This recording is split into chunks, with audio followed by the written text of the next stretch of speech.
Revision series के चौथे हिस्से में आप सभी का स्वागत है। पहला प्रश्न देखते हैं, शरणार्थी कहानी संग्रह किस लेखक की है? ऑप्शन है निराला, दूधनाथ सिंह, अज्ञेय, जैनेन्द्र। तो इसमें सबसे अधिक जो उत्तर दिया है लोगों ने अज्ञेय पर, वह उत्तर सही है और इसका प्रकाशन 1948 ईस्वी में हुआ। शरणार्थी कहानी संग्रह के लेखक अज्ञेय हैं। अगला प्रश्न है, पिंजरे की उड़ान कहानी संग्रह किसका है? ऑप्शन है ईलाचंद्र जोशी, अज्ञेय, यशपाल, विष्णु प्रभाकर। तो सही उत्तर है यशपाल और इस पुस्तक का प्रकाशन 1939 ईस्वी में हुआ। अगला प्रश्न है, आदिकाल में खड़ी बोली को काव्य की भाषा बनाने वाले आदिकाल में खड़ी बोली को काव्य की भाषा बनाने वाले पहले लेखक कौन हैं? ऑप्शन है ज्योतिरीश्वर ठाकुर, अमीर खुसरो, विद्यापति, गोरखनाथ। तो मित्रों, इसमें अमीर खुसरो जी का नाम आता है आदिकाल में सबसे पहले खड़ी बोली का इस्तेमाल करने वालों में। अगला प्रश्न है, आचार्य रामचंद्र शुक्ल ने आधुनिक काल की सबसे प्रधान साहित्यिक घटना किसे माना? ऑप्शन है कहानी का विकास, काव्य विषय में परिवर्तन, अनेक साहित्यिक विधाओं का विकास और चौथा गद्य का आविर्भाव। तो गद्य का आविर्भाव आधुनिक काल की सबसे प्रधान साहित्यिक घटना थी। आप इसे याद रखिएगा, ये सारे इंपॉर्टेंट क्वेश्चन हैं। मनुष्य ही साहित्य का लक्ष्य है, किस लेखक का कथन है? मनुष्य ही साहित्य का लक्ष्य है। ऑप्शन आचार्य रामचंद्र शुक्ल, आचार्य हजारी प्रसाद द्विवेदी, रामविलास शर्मा, नामवर सिंह। तो सही उत्तर है आचार्य हजारी प्रसाद द्विवेदी। दोस्तों, ये पूरा 50 प्रश्नों का कलेक्शन है जो कि आपके लिए बहुत इंपॉर्टेंट होगा। आप इसे ध्यान से देखते रहिए। असाध्य वीणा नामक कविता किस कवि का लिखा हुआ है? ऑप्शन है धर्मवीर भारती, केदारनाथ सिंह, अज्ञेय, कुंवर नारायण। सही उत्तर है अज्ञेय और इसका जो प्रसिद्ध पात्र इस कविता का था वो वज्रकीर्ति नाम से। अगला प्रश्न है, हिंदी भाषा के परिमार्जित रूप को निर्धारित करने वाली पत्रिका का नाम क्या है? हिंदी भाषा के परिमार्जित रूप को, हिंदी भाषा को व्यवस्थित रूप प्रदान करने में ऑप्शन है सरस्वती पत्रिका, हिंदी प्रदीप, काशी पत्रिका, हंस पत्रिका। सही उत्तर है सरस्वती पत्रिका। महावीर प्रसाद द्विवेदी जी के संपादन काल में सरस्वती पत्रिका ने हिंदी भाषा के परिमार्जित रूप को निर्धारित किया। नंददास किस काव्यधारा के कवि थे? ऑप्शन है संत काव्यधारा, सूफी काव्यधारा, कृष्ण काव्यधारा, राम भक्ति काव्यधारा। सही उत्तर है कृष्ण काव्यधारा। गणेश शंकर विद्यार्थी द्वारा रचित गांधी की जीवनी कौन सी है? गणेश शंकर विद्यार्थी जी ने गांधी जी पर जीवनी लिखी। ऑप्शन है बापू, कर्मवीर गांधी, अकाल पुरुष गांधी, श्री गांधी।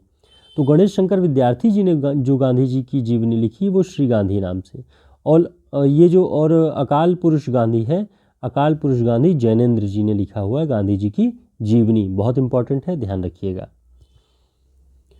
शिवराज भूषण के रचयिता कौन है? घनानंद, बिहारी, पद्माकर, भूषण। सही उत्तर है भूषण। भूषण जी ने शिवराज भूषण नाम से रचना की। अलका जयशंकर प्रसाद के किस नाटक की पात्र है? ऑप्शन है ध्रुवस्वामिनी, विशाख, स्कंदगुप्त, चंद्रगुप्त। सही उत्तर है चंद्रगुप्त।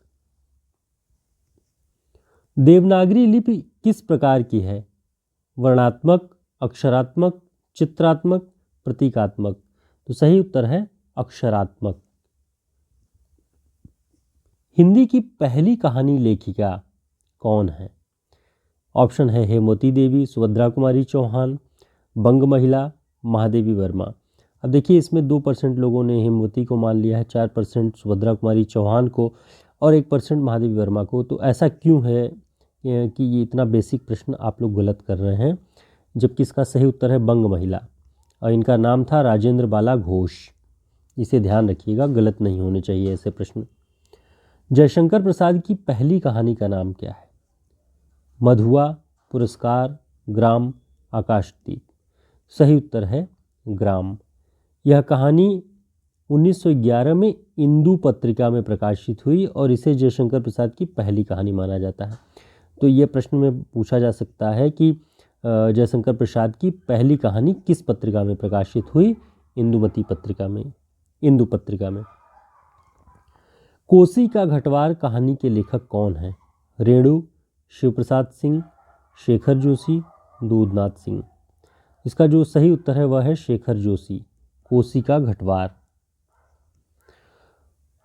किसने परीक्षा गुरु को हिंदी का प्रथम मौलिक उपन्यास माना है? ऑप्शन है आचार्य रामचंद्र शुक्ल, गोपाल राय, नामवर सिंह और हजारी प्रसाद द्विवेदी।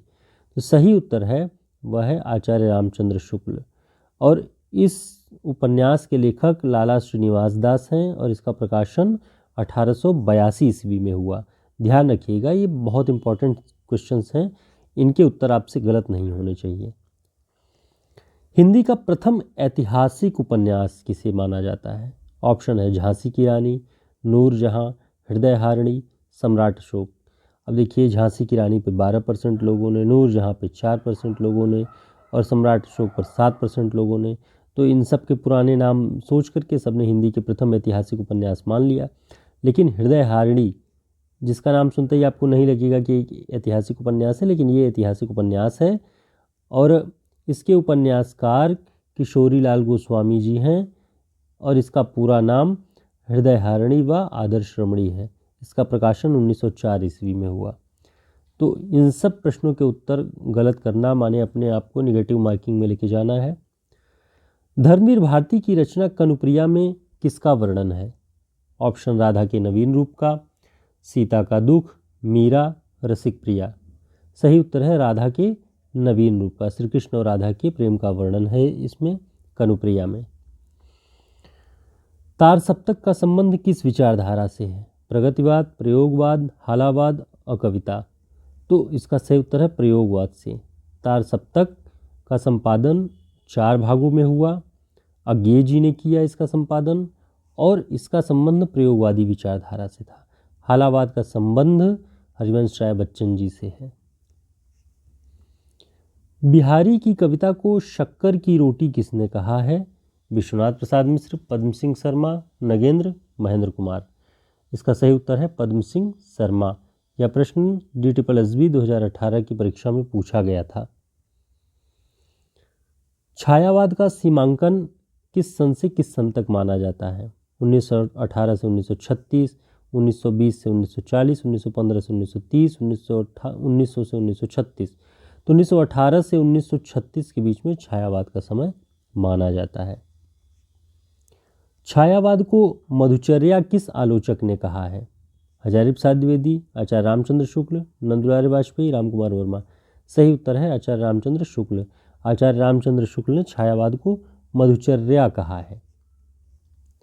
जब उपमेय में उपमान की संभावना प्रकट की जाए, उपमेय में उपमान की संभावना, आपको इस शब्द को याद रखना है। जब उपमेय में उपमान की संभावना होगी तो उत्प्रेक्षा अलंकार होगा। और इसे पहचानने का तरीका है मनहु मानो, जनहु जानो आदि अगर आएगा तो समझ लीजिए कि मानो जानो कहते ही हम संभावना प्रकट करते हैं और जब उपमेय में उपमान की संभावना हो तो उत्प्रेक्षा अलंकार होगा। श्लेष अलंकार होता है शब्दालंकार, अर्थालंकार, उभयालंकार। तो श्लेष शब्दों पर आधारित है तो शब्दालंकार। शब्दों के कारण कविता में जब कोई सौंदर्य या कोई विशेषता उभर आए तो वहाँ पर शब्दालंकार होता है। द्रौपदी नामक प्रबंध काव्य के रचयिता कौन है? अब देखिए, द्रौपदी नाम का प्रबंध काव्य, ध्यान रखना कि द्रौपदी जो है वो प्रबंध काव्य है, यहाँ से आपको पता होना चाहिए। ऑप्शन शंभुनाथ सिंह, धर्मवीर भारती, प्रभाकर माचवे, नरेंद्र शर्मा। तो नरेंद्र शर्मा इसका सही उत्तर है। सुरेंद्र वर्मा। ये ऑप्शन यहाँ पे गलत टाइप हो गया है। सुरेंद्र वर्मा द्रौपदी नामक प्रबंध काव्य उन्होंने 1972 ईस्वी में लिखा। आप इसे ध्यान रखिएगा। द्वैताद्वैतवाद के प्रवर्तक आचार्य कौन है? ऑप्शन निम्बार्काचार्य, विष्णु स्वामी, माधवाचार्य और वल्लभाचार्य।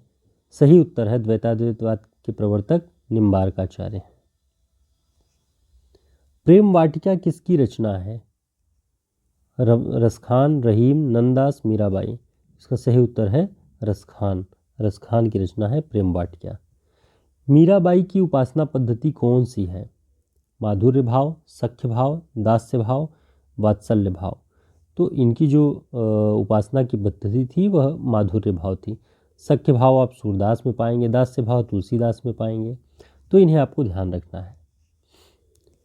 समांतर कहानी के प्रवर्तक कौन थे? कमलेश्वर, हिमांशु जोशी, मोहन राकेश, रविंद्र कालिया। तो समांतर कहानी के प्रवर्तक थे कमलेश्वर। देवनागरी लिपि का विकास किस लिपि से हुआ? ध्यान रखिएगा, बहुत कॉमन प्रश्न है और गलत होने की संभावनाएं भी बहुत होती हैं। तो देवनागरी लिपि का विकास किससे हुआ? खरोष्ठी लिपि, कुटिल लिपि, ब्राह्मी लिपि, गुप्त काल की लिपि। तो ब्राह्मी लिपि से देवनागरी लिपि का विकास हुआ है। प्रसाद जी के किस नाटक में नारी मुक्ति की समस्या को उठाया गया है? बहुत बार पूछा गया है यह प्रश्न। ऑप्शन है चंद्रगुप्त, राजश्री, स्कंदगुप्त, ध्रुवस्वामिनी। देखिए इधर 3%, 6% और 2% लोगों ने, यानी कुल मिलाकर के 6, 3, 9, 2, 11% लोगों ने गलत उत्तर दिए हैं। ऐसा नहीं होना चाहिए। इसका जो सही उत्तर है ध्रुवस्वामिनी। ध्रुवस्वामिनी में नारी मुक्ति की समस्या, नारी स्वतंत्रता की समस्या को उठाया गया है। ध्यान रखिएगा। भारतेंदु जी ने किस नाटक में स्वयं अभिनय किया है? ऑप्शन है जानकी मंगल, जानकी भरत, बर्बर रामायण, अंधेर नगरी। इसका सही उत्तर है जानकी मंगल, न कि जानकी भरत। ध्यान रखिएगा, जानकी मंगल में भारतेंदु जी ने स्वयं अभिनय किया और यह नाटक है शीतला प्रसाद त्रिपाठी जी का, जो 1868 ईस्वी में लिखा गया। आवारा मसीहा किस साहित्यकार की जीवनी से संबंधित है? शरद चंद्र, बंकिम चंद्र, अमृतलाल नागर, विमल मित्र। सही उत्तर है शरद चंद्र चट्टोपाध्याय। उनकी जीवनी है आवारा मसीहा में और इसके लेखक हैं विष्णु प्रभाकर जी। प्रेमचंद सामंत का मुंशी पुस्तक के लेखक कौन हैं? डॉक्टर धर्मवीर, विवेकी राय, मुद्रा राक्षस, प्रेमचंद। सही उत्तर है डॉक्टर धर्मवीर। देखिए आप ध्यान रखेंगे कि साहित्य में धर्मवीर नाम से 2 लोग हैं, धर्मवीर भारती और एक डॉक्टर धर्मवीर। तो धर्मवीर भारती ठंडा लोहा कनुप्रिया अंधायु वाले, और ये जो है डॉक्टर धर्मवीर ये दलित चिंतक हैं। प्रेमचंद सामंत का मुंशी, और इसके अलावा उन्होंने कबीर पे भी लिखा हुआ है नए दृष्टिकोण से। तो इन्हें डॉक्टर धर्मवीर और धर्मवीर भारती दोनों में अंतर आप समझ लीजिएगा। सिद्ध साहित्य किसकी रचना है? राहु सांकृत्यायन, धर्मवीर भारती, हजारी प्रसाद द्विवेदी, नागार्जुन। सही उत्तर है धर्मवीर भारती। धर्मवीर भारती जी ने सिद्ध साहित्य पर रचना लिखी। प्रेमचंद का बाजारे हुस्न हिंदी में किस नाम से प्रकाशित हुआ? ये उर्दू में लिखा गया, उर्दू नाम है उपन्यास का प्रेमचंद जी के, और हिंदी में ये सेवा सदन नाम से प्रकाशित हुआ था। ध्यान रखेंगे आप इसे। प्रेमचंद का जो उर्दू उपन्यास है चौगाने हस्ती, हिंदी में किस नाम से प्रकाशित हुआ? गबन, मंगलसूत्र, गोदान, रंगभूमि। इसका सही उत्तर है चौगाने हस्ती, रंगभूमि। मंगलसूत्र इनका अपूर्ण उपन्यास है। प्रेमचंद का अपूर्ण उपन्यास जब भी कभी पूछा जाए तो अपूर्ण उपन्यास मंगलसूत्र। गोदान 1936 ईस्वी में प्रकाशित हुआ, ये भी ध्यान रखिए। केशव कहीं न जाय का कहिए, यह पंक्ति किस कवि की है? केशवदास, तुलसीदास, कबीरदास, नरहरिदास। सही उत्तर है तुलसीदास। केशव कहीं न जाय का कहिए, सुनते ही केशवदास पे आपको बिल्कुल टिक नहीं लगाना है। गोकुलनाथ की रचना का नाम क्या है? 84 वैष्णवन की वार्ता, भक्तमाल, छिताई वार्ता, गोसाई चरित। तो 84 वैष्णवन की वार्ता, ये विट्ठलनाथ के पुत्र थे गोकुलनाथ। अधिकार खोकर बैठना यह महादुष्कर्म है, यह पंक्ति किसकी है? दिनकर, मैथिली शरण गुप्त, निराला, सुभद्रा कुमारी चौहान। इसका सही उत्तर है मैथिली शरण गुप्त, और यह जयद्रथ वध से उसके प्रथम सर्ग से उद्धृत है। झबरा किस कहानी का पात्र है? कफन, पूस की रात, दो बैलों की कथा, ईदगाह। तो झबरा जो है वो पूस की रात में हल्कू का जो पाला हुआ कुत्ता रहता है उसका नाम झबरा रहता है। कामायनी का प्रकाशन वर्ष किस वर्ष हुआ? 1932, 1940, 1942, 1935। सही उत्तर है 1935। ये नगेंद्र जी की पुस्तक में इसका सन दिया हुआ है 1935। ये जयशंकर प्रसाद जी की रचना है। ब्रज भाषा का आधार रही है? महाराष्ट्रीय अपभ्रंश, शौरसैनी, अर्धमागधी, नागर। तो ब्रज भाषा का आधार है शौरसैनी अपभ्रंश। शौरसैनी अपभ्रंश जो पश्चिमी हिंदी है उन सब का आधार रही है। रेहन पर रघु उपन्यास किसका है? रेहन पर रघु उपन्यास ऑप्शन दूधनाथ सिंह, नामवर सिंह, काशीनाथ सिंह, केदारनाथ सिंह। इसका जो सही उत्तर है वह है काशीनाथ सिंह। रेहन पर रघु। अंगद पैज किसकी रचना है? नाभादास, धरणीदास, ईश्वरदास, मलूकदास। सही उत्तर है ईश्वरदास। खेल कौतुकम किसकी रचना है? खेल कौतुकम ऑप्शन रहीम, रसखान, कविगंग, दादू दयाल। तो ये रहीम की रचना है खेल कौतुकम। तो मित्रों देख रहे थे हम ये 50 प्रश्नों की श्रृंखला जिसमें आपके रिवीजन आसानी से हो गए और आपको हिंदी साहित्य के जो महत्वपूर्ण प्रश्न हैं इन सब का भी रिवीजन हो जाएगा और तैयारी हो जाएगी। तो कोशिश करिए इन प्रश्नों को याद रखिए। ये सामान्य प्रश्न हैं जो पूछे जाते हैं और इनके गलत होने की भी संभावना आप यहाँ परसेंटेज से देख रहे होंगे कि कितने % लोग गलत उत्तर देते हैं। इससे आपको सतर्क होने की ज़रूरत है। फिर हम एक नए वीडियो में मिलेंगे। तब तक के लिए धन्यवाद।